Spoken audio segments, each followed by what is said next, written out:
ఉషోదయం Telugu news ఛానల్కు స్వాగతం సుస్వాగతం. సో మిత్రులారా, ఇవాళ ప్రతిరోజు మనము ఏదో ఒక కొత్త కథనంతో మీ ముందుకు వస్తున్నటువంటి ఉషోదయం తెలుగు న్యూస్ ఛానల్ ప్రత్యేకించి బడుగు బలహీన వర్గాల వాళ్ళకున్నటువంటి మరి ఏ విధంగా రాజకీయంగా దోపిడీకి గురవుతున్నారు, మరి అనేక మంది అసంఘటిత కార్మికులైతేనేమి, ఒక భవన కార్మికులైతేనేమి, ఈ విధంగా అనేక కార్మిక సంఘాల కోసం, ఒక రైతుల కోసం, ఒక కూలీల కోసం, మహిళల కోసం ఈ విధమైనటువంటి అనేక కథనాలతో మీ ముందుకు వస్తున్నటువంటి ఏకైక ఛానల్ ఏదైనా ఉన్నది అంటే మరి అది ఉషోదయం తెలుగు న్యూస్ ఛానల్. ఇవాళ మీరు చూడండి, ప్రతిరోజు ఏదో ఒక కొత్త కథనంతో మీ ముందుకు వస్తున్నటువంటి ఉషోదయం తెలుగు న్యూస్ ఛానల్ మరి ఈరోజు మరి మీ ముందుకు వచ్చింది మరొక కొత్త కథనంతో. ఇవాళ మీరు చూసుకున్నట్టయితే మరి ఒక భవన కార్మికులు, ఈ భవన కార్మికులు అనే వాళ్ళు చాలా ఎత్తైనటువంటి మేడలు కట్టి అనేక ప్రమాదాలకు గురవుతున్నటువంటి సందర్భం. ఇవాళ ఎక్కడ చూసినా కానీ కూడా భవన కార్మికుల కోసము ఇవాళ పెద్ద ఎత్తున మేము నిధులు ఇస్తున్నామని చెప్తున్నటువంటి ప్రభుత్వాలు ఇవాళ వాస్తవంగా వాళ్ళ ఆశలను నీరుగార్చే ప్రయత్నం అయితే చేస్తున్నారు. ఇప్పుడు ముఖ్యంగా మరి నిన్న జరిగినటువంటి మరి హైదరాబాద్లో భారీ ఎత్తున ధర్నా కార్యక్రమం కూడా చేపట్టడం జరిగింది. మొత్తం తెలంగాణ భవన నిర్మాణ కార్మికులు జాయింట్ యాక్షన్ కమిటీ ఆధ్వర్యంలో అనేక సంఘాలు రాష్ట్ర వ్యాప్తంగా నిన్న మరి హైదరాబాద్లోని లేబర్ ఆఫీసును ముట్టడి కార్యక్రమం కూడా చేపట్టడం జరిగింది. అందులో భారీ ఎత్తున మరి కార్మికులు తరలి రావడం జరిగింది. ఇవాళ వాళ్ళు చెప్తున్న మాట అంతా ఒకటే, గతంలో వెల్ఫేర్ బోర్డు ఏదైతే ఉందో ఆ వెల్ఫేర్ బోర్డు ద్వారా మరి ఈ స్కీములను కార్మికులు ఎవరైతే ప్రమాదానికి గురి అయిన వాళ్ళు ఉన్నారో, ఎవరైతే మరణించిన వాళ్ళు ఉన్నారో వీళ్లకు ఆ వెల్ఫేర్ బోర్డు ద్వారా ఆ సహాయం అందేటువంటి పరిస్థితి.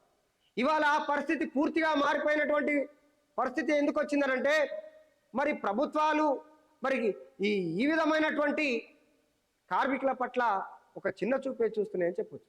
ఇవాళ ఎందుకంటున్నామంటే ఈ మాట, గతంలో వెల్ఫేర్ బోర్డు ద్వారా ఇచ్చినటువంటి ఈ సంక్షేమ పథకాలు ఇవాళ కార్మికులకు అందకుండా చేస్తున్నాయి. ఎందుకంటే ఇవాళ ప్రైవేటు ఇన్సూరెన్స్ కంపెనీలకు ఈ యొక్క బాధ్యతలు అప్పచెప్తుంది. ఇవాళ ప్రైవేటు ఇన్సూరెన్స్ కంపెనీలకు అప్పచెప్పవలసినటువంటి అవసరం ఏమున్నది అంటే కనీసము ఈ కార్మికులకు ఈ మాత్రం ఇప్పుడు ఇస్తున్నటువంటి మరి సంక్షేమ పథకాలు కూడా అందకుండా చేస్తున్నటువంటి పరిస్థితి.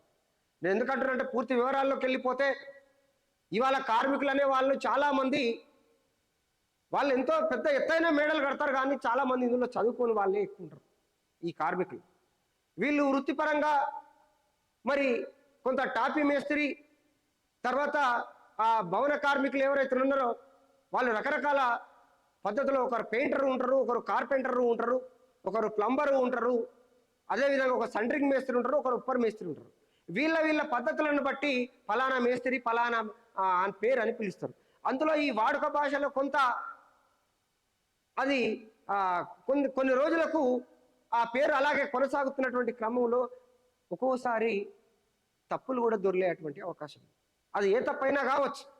ఒక చిన్న ఆధార్ కార్డు, రేషన్ కార్డులో ఉన్నటువంటి ఒక చిన్న కరప్షను, ఒక ఒత్తు తప్పు ఉన్నా కానీ కూడా మరి ఇవాళ ఏ అయితే ఇన్సూరెన్స్ కంపెనీలు ఉన్నాయో ఆ కంపెనీలు పూర్తిగా వాటిని రద్దు చేస్తాయి. అప్పుడు ఎవరు నష్టపోతారు అంటే మళ్ళీ కార్మికుడే నష్టపోయేటువంటి అవకాశం ఉంది.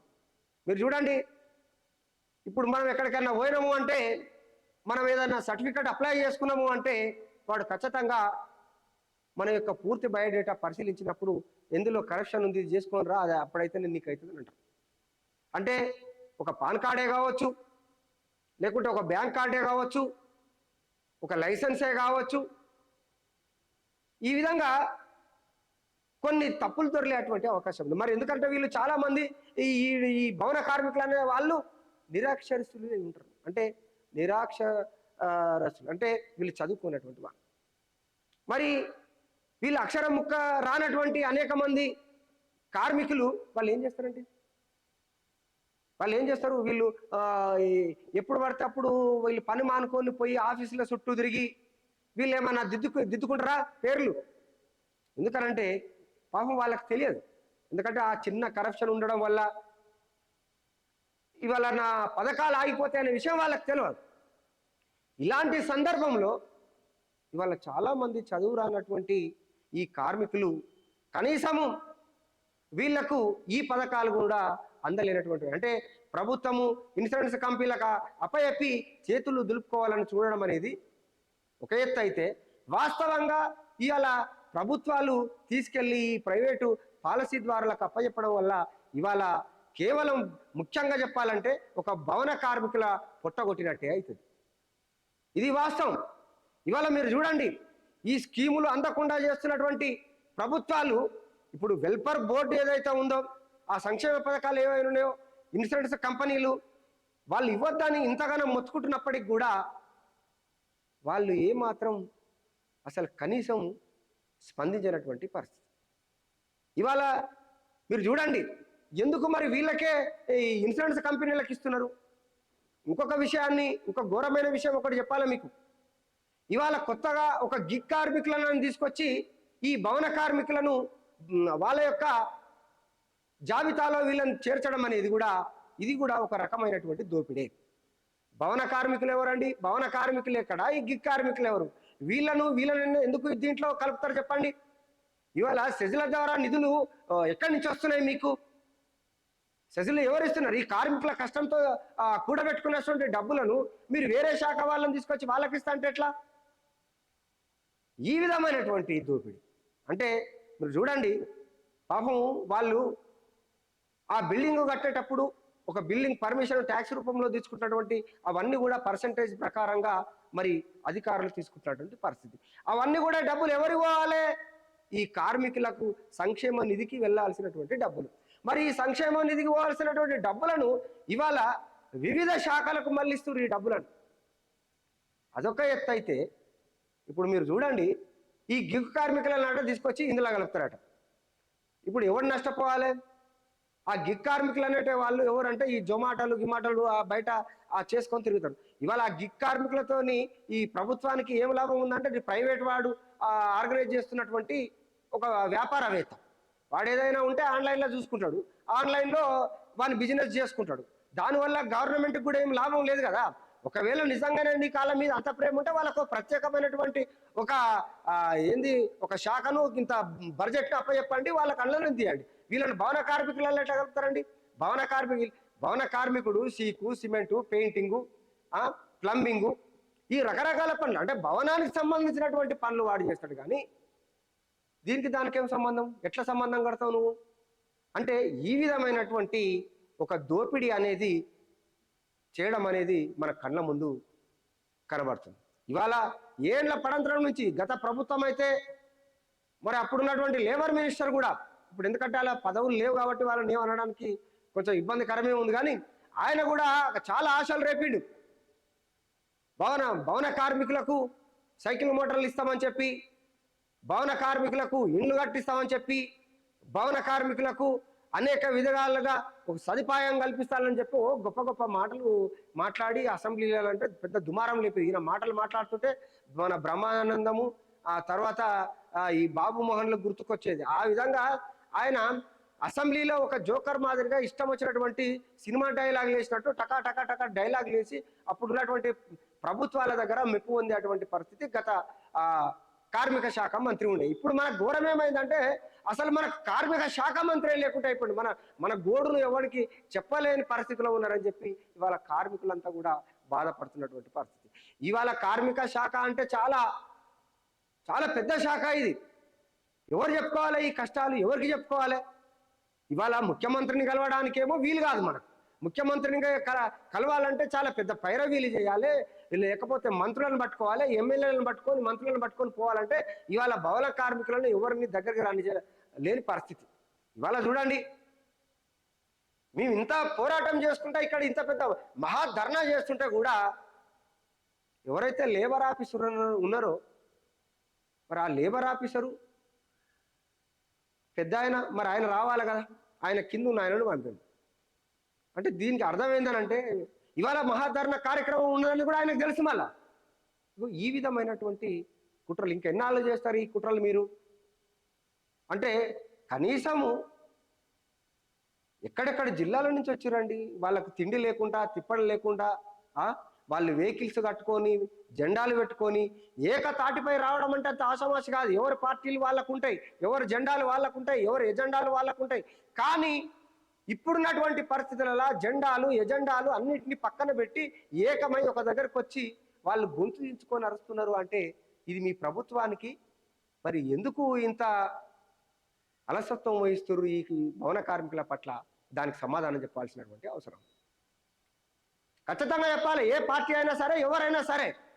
ఇవాళ చూడండి, అనేక మంది భవన కార్మికులు వచ్చి రోడ్డు మీదకి వచ్చి జెండాలు పట్టుకొని వాళ్ళు ఇవాళ ఆర్తనాదాలు చేస్తుంటే ఎవడన్నా వచ్చి కనీసం పరామర్శించిన పాపాన పోతుండా అని అడుగుతున్నాం.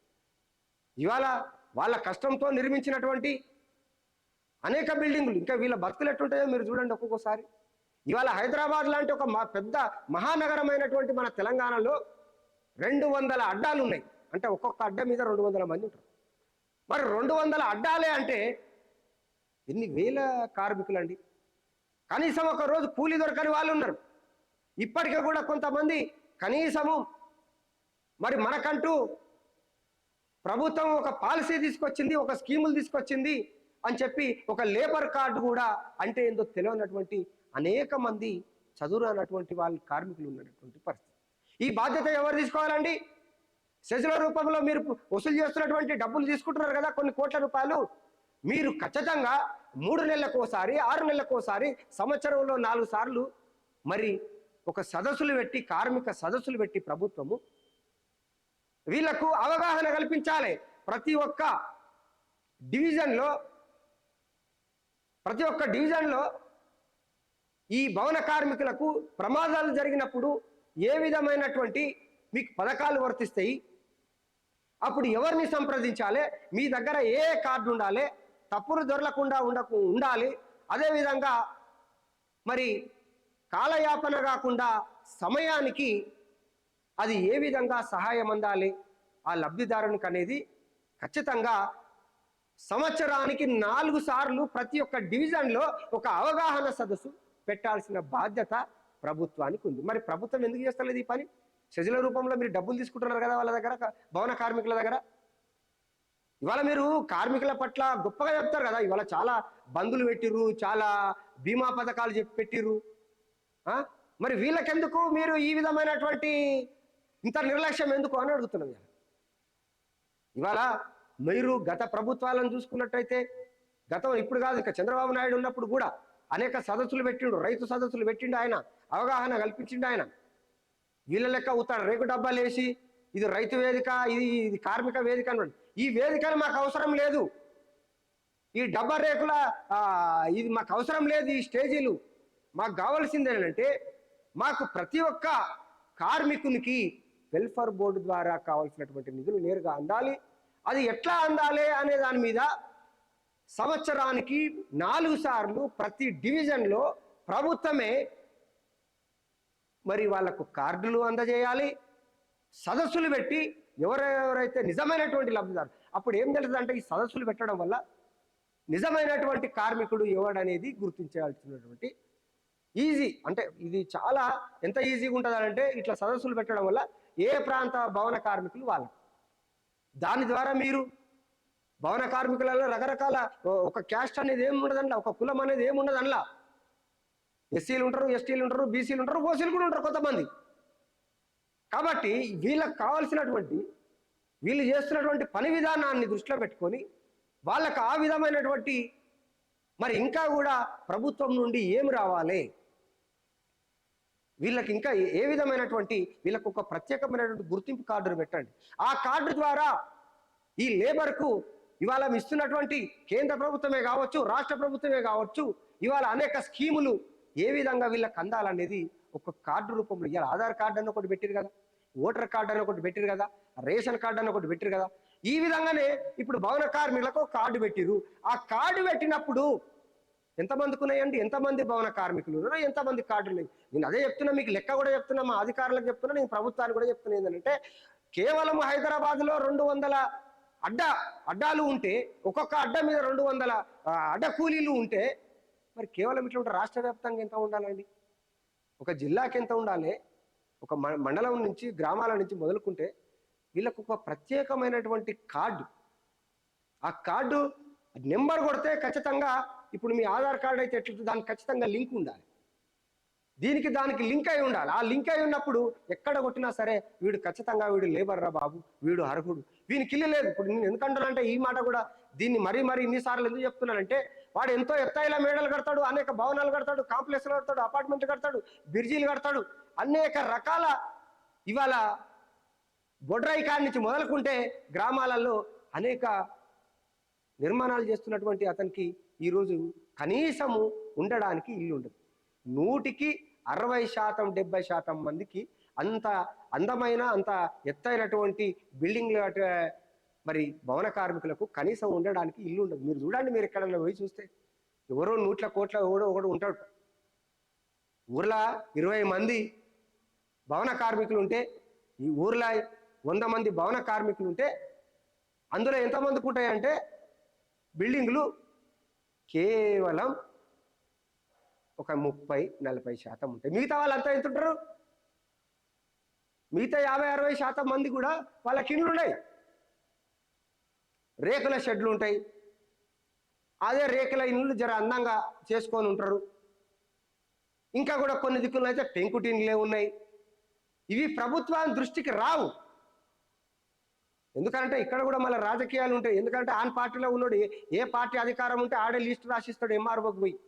ఇండ్లు కావాలంటే ఈయనకి ఇల్లు ఉన్నోడా లేనోడా అని చూడరు. ఇది చాలా దరిద్రం ఉంది మన దగ్గర, చాలా దరిద్రం ఉంది. ఈ దరిద్రం పోవాలంటే మనకు ఇంకో రాజ్యం రావాలి. నెక్స్ట్ కథనం చెప్తా ఎట్లా రావాలనేది కూడా. ఇది మనం ఎట్లా రావాలి దీని సంగతి అనేది కూడా.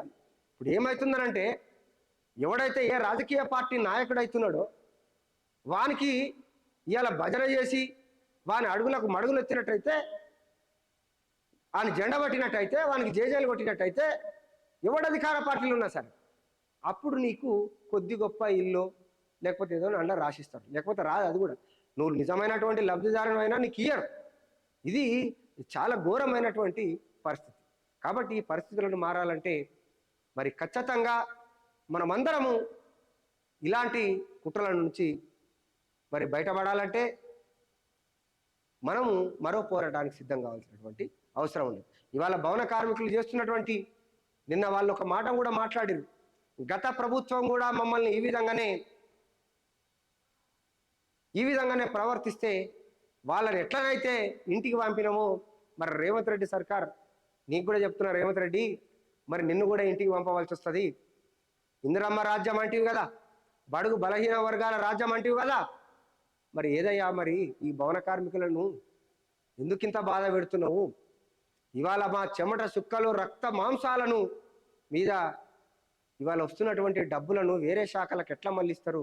నువ్వు ఈ పద్ధతి మార్చుకోకపోతే నిన్ను ఇంటికి పంపిస్తాము నిన్ను కూడా అని చెప్పి నిన్న చాలా భారీ ఎత్తున మహాధరణ చేసినటువంటి కార్మికులు నిన్న చెప్పడం జరిగింది. మరి మరో కథనంతో మరి మీ ముందుంటుంది ఉషోదయం తెలుగు న్యూస్ ఛానల్. చూస్తూనే ఉండండి.